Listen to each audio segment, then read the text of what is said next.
5 साल का अरसा गुजर गया है, मैं फरियाद पे फरियाद कर रहा हूँ। एक शेर है, मुझसे छुप कर मेरे अरमानों को बर्बाद न कर, दाद ख्वाही के लिए आया हूँ बेदाद न कर। आप तो जुल्म पे जुल्म लगातार किए जाते हैं, मुझको ताकीद पे ताकीद है फरियाद न कर।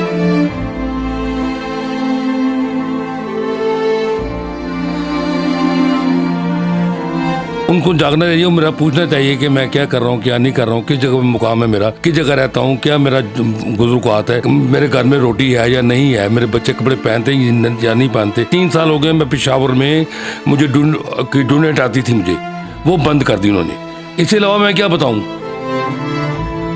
मैं तो अल्फाज वो कहूँगा बेटा जो हकीकत है। मिनिस्टर बहुत कुछ कहते हैं पर उसमें हकीकत नहीं होती।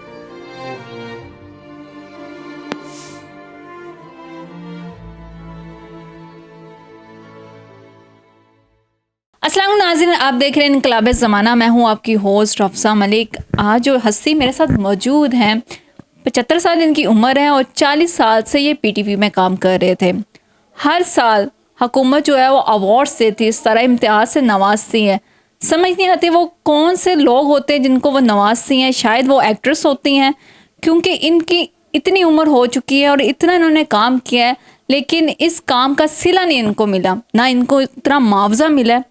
जानते हैं इनकी ज़ुबानी। अस्सलाम वालेकुम। वालेकुम सलाम बेटा, क्या हाल चाल है? अल्लाह का करम। अंकल, मैंने आपकी काफ़ी पिक्चर्स देखी हैं, वसी शाह के साथ आपकी अच्छी बॉन्डिंग भी लगती है और बहुत ज़्यादा वो जिस तरह आपके साथ क्लॉज करे हुए हैं। आजकल तो वो मिनिस्टर हैं, क्या किया उन्होंने आपके लिए और आपने कभी रिक्वेस्ट नहीं की उनसे? बेटा ये वक़्त की बात होती है। जब मैं ये पीटीवी में आते थे हमारे प्रोग्राम रात गए में, इनसे मेरी मुलाकात हुई, फिर ये मेरे मौसम बन गए, बड़े बहुत मुद्दत मुझसे इस्लाम होती रही। लेकिन मैं क्या कहूँ आपसे बेटा, आप ये सोच लें कि बस जब सूरज निकलता है तो लोग देखते हैं, जब रात होती है लोग सो जाते हैं। अब मैं सोया हुआ हूँ, वसी साहब जो जाग रहे हैं ना, वसी साहब, उनको जागना चाहिए, मेरा पूछना चाहिए कि मैं क्या कर रहा हूँ, क्या नहीं कर रहा हूँ, किस जगह पे मुकाम है मेरा, किस जगह रहता हूँ, क्या मेरा गुज़रुक़ात है, मेरे घर में रोटी है या नहीं है, मेरे बच्चे कपड़े पहनते हैं या नहीं पहनते। उनको मिनिस्टर होने की वजह से मैं याद नहीं हूँ, तो उनको अल्लाह और तरक्की दे, अल्लाह उनको भला करे। मैं बेटा वो बड़े अच्छे लोग हैं और पाक साफ लोग हैं ये लोग, तो मैं रिक्वेस्ट करता हूँ कि उनको ख्याल आ जाए मेरा। वसी साहब को रात के प्रोग्राम मैंने किया था तो हमारा चन्ना थी उसमें, और मेरे ताया जान का प्रोग्राम था, रात गए मास्टर गुलाम अहमद मौसीक़ार आज़म का, तो मुझे उन्होंने बुलाया, आप जी इसको कांटेक्ट करें, ये आप मुझे इसका अरेंजमेंट आपने करना है। बस बेटा ये बात है।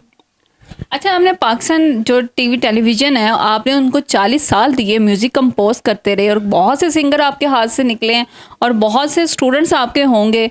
आपने इतना काम किया है, आपका मुआवजा जो है, क्योंकि हमारी नज़र में जितने भी हम सिंगर्स देखते हैं, कंपोजिशन देखते हैं, उन्होंने बहुत कमाया।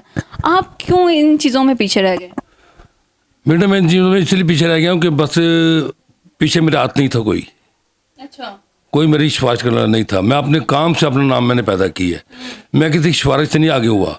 मेरे अपने फ़न से मैं आगे हुआ हूँ कि मैं 6 लोगों को बुला दूँ। मास्टर गुलाम अहमद मौसीक़ार आज़म जो थे वो मेरे सके ताया जान थे, मास्टर लाल मोहम्मद मेरे वालिद साहब थे। इंडो पाक के मौसीक़ार थे मेरे वालिद भी और मेरे ताया जान भी। मेरे वालिद साहब ने इंडिया में जो पिक्चर बनाई उनमें तदबीर, सोनी मेवाल, उम्र ख़याम, रियाना, बहुत सी फिल्मों यहाँ। तो मैंने इसलिए, क्योंकि मैं अच्छे ख़ानदान का हूँ, मैं सिफारिश से आगे नहीं जाता हूँ, मैं अपने फ़न से आगे हुआ हूँ और जाता रहूँगा फ़न से भी। अब मैं चारपाई पे बैठा हूँ, लोग आते हैं मुझसे को पूछते हैं कि मास्टर साहब ये काम है, तो मैं बिला मुआवजा उनको काम कर देता हूँ। उनके साथ मैंने कोई कांटेक्ट नहीं करता हूँ कि मुझे ये देना।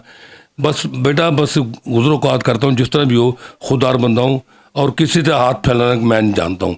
हाथ फैलाने वाला वो फनकार नहीं होता, वो तो भिखारी बन जाता है। अब मेहंदी हसन साहब थे, वो रिक्वेस्ट करते रहे। अब असद मानस फौत हुआ है, वो उसके गुर्दे ख़राब थे, वो 50 पता है कि 2-5 लाख का को मसला था, लोगों ने नहीं उसकी हेल्प की तो वो उसकी डेथ हो गई। मैं अच्छे ख़ानदान को किसी से भीख नहीं मांगता हूँ, कहूँ अगर किसी को एहसास हो तो मेरे खुदा की मदद कर ले, उनकी बहुत मेहरबानी होगी। अंकल, आपसे मैंने एक बात और पूछती हूँ कि आप आउटस्टैंडिंग आर्टिस्ट थे, ठीक है, टेलीविज़न के, और बहुत बड़ी बात होती है कि आउटस्टैंडिंग में, क्योंकि ए ग्रेड होता है वो भी बहुत ज़्यादा लोग समझते हैं, आप तो आउटस्टैंडिंग में थे, तो क्या मुआवजा मिलता है वहाँ से कोई अभी तक या पहले मिलता था? बेटा पहले तो जब मैं प्रोग्राम करता था तो उसमें मुआवजा जो होता और आउट ऑफ स्टैंडिंग का मुझे मिलता था। अब मैं घर बैठा हूँ तो मैं काम करूँ तो मुझे मुआवजा मिलेगा ना, काम नहीं करता तो बस ठीक है। आउट ऑफ स्टैंडिंग तो मैं हो गया हूँ, अल्लाह के फजल से मुझे किए जिसने भी किया अल्लाह उसका भला करे। और मैं इसके अलावा आपको कुछ नहीं बता सकता हूँ। मुझे मुआवजा नहीं मिल रहा अभी तक, मैं घर बैठा हूँ, काम करूँ तो मुझे मिल जाएगा। और काम भी नहीं है पेशावर में, किसी टेलीविज़न में काम नहीं म्यूज़िक का, पूरे पाकिस्तान में काम बंद हुआ म्यूज़िक का। इसकी वजह क्या है? इसकी वजह क्या है जी? बजट नहीं है, म्यूज़िक का बजट नहीं है।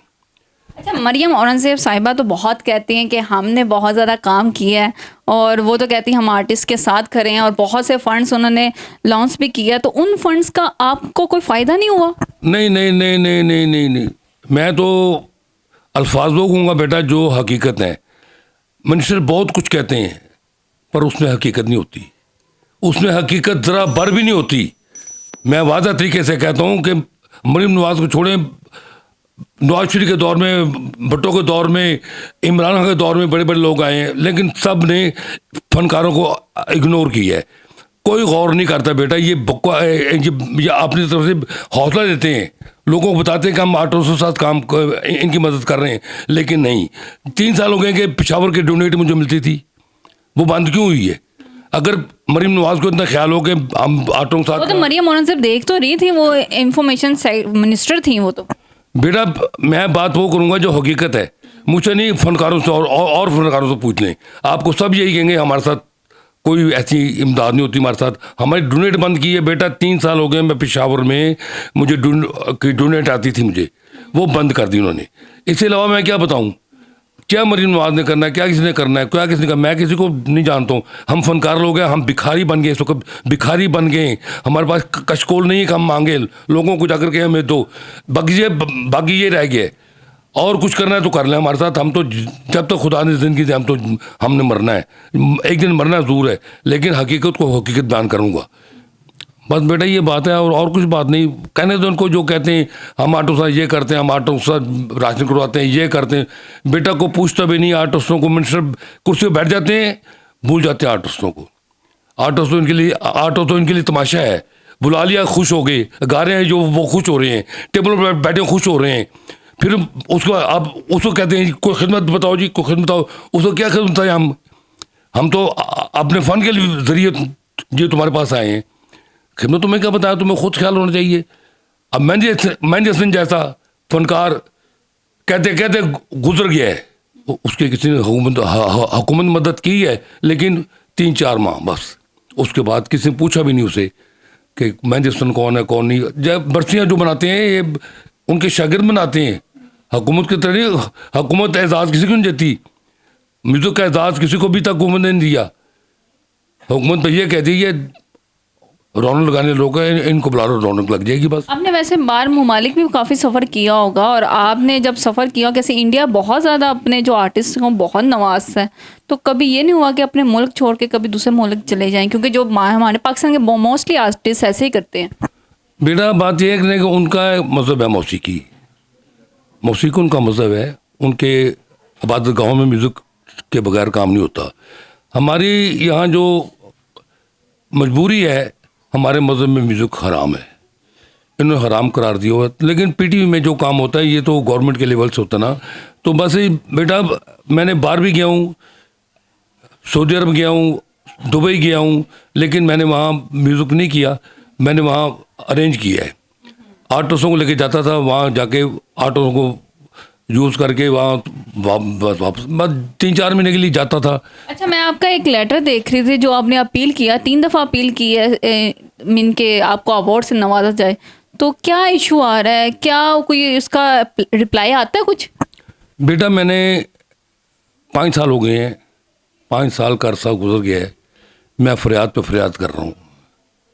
एक शेर है, मुझसे छुप कर मेरे अरमानों को बर्बाद न कर, मुझसे छुप कर मेरे अरमानों को बर्बाद न कर, दाद ख्वाही के लिए आया हूँ बेदाद न कर। आप तो जुल्म पे जुल्म लगातार किए जाते हैं, आप तो जुल्म पे जुल्म लगातार किए जाते हैं, मुझको ताकीद पे ताकीद है फरियाद न कर। बस ये है बेटा। मैंने 5 साल से अवार्ड के लिए भागदौड़ कर रहा हूँ।